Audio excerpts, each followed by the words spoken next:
Finding the domain and the range of a graph can be slightly more difficult when the points on the graph are connected.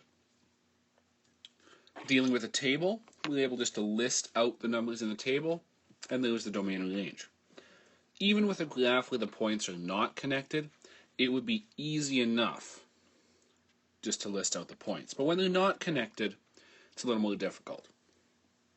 We also have to look at what is actually meant by the graph. Now there's two things on graph A that we need to be aware of. One, we have a solid dot at the end. That solid dot means that is the end point of the graph. It does not continue on past that point. On the left side of the graph, we have no solid dot. So what that means is that the graph continues on to the left forever. When we're drawing these out, let's try to do that a little bit better. We need an arrowhead on the end to indicate that that graph keeps going and that we understand that the graph keeps going. So then the domain and the range. Well, the domain is still all the x's, all the independent variables, all the bottom axis. What we know is ignoring the height of this graph, because the height means absolutely nothing when we're talking about domain. This graph would exist from all the way over here up until 3. So to write that, there's a couple of ways. Because we have points connected, we wouldn't list them all out because we'd be listing out every decimal forever, which would be an incredible waste of time and also impossible to do.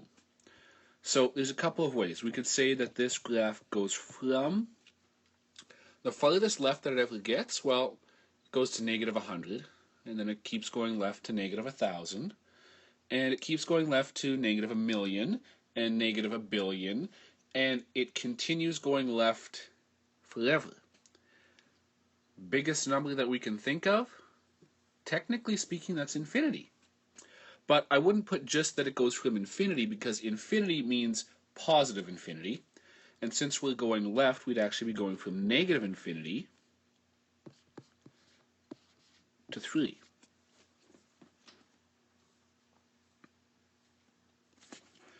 A different way to put it, since our domain is on the x-axis, we can use that variable x.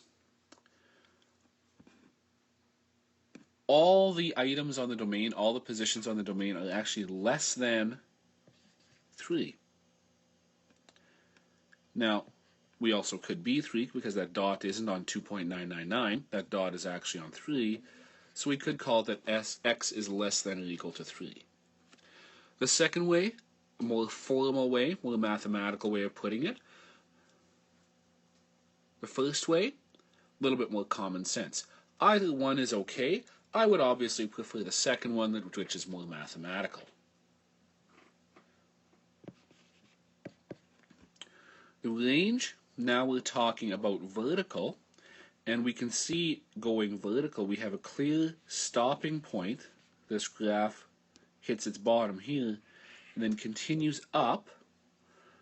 Now, does it stop at 8? Well, if we look at the right-hand side of it, yes, it does stop at 8. But if we look at the left-hand side, it also continues going. So we would consider that that graph does continue going up.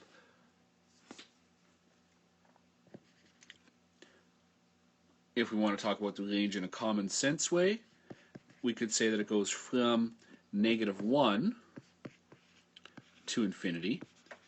It's always customary to talk about range going from the bottom to the top.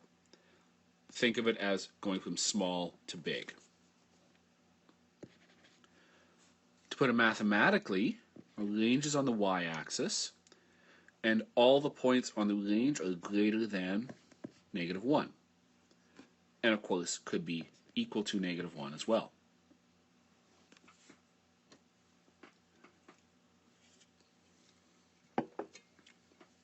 On B, Here we don't have a graph that continues on one side. Here we have a graph that has two clear stopping points. So the domain on B, we could say that it goes from -2 to 2.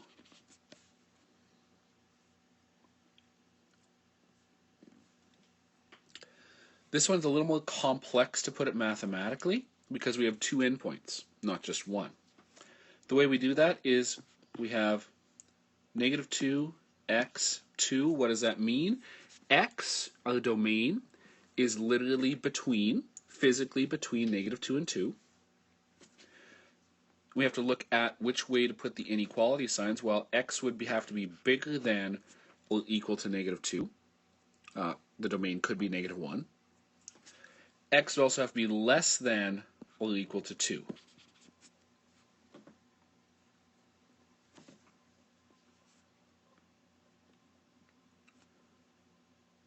With the range on B, again, clear starting and stopping points, so we could say that it's from 0 at its low point to 2 at its high point.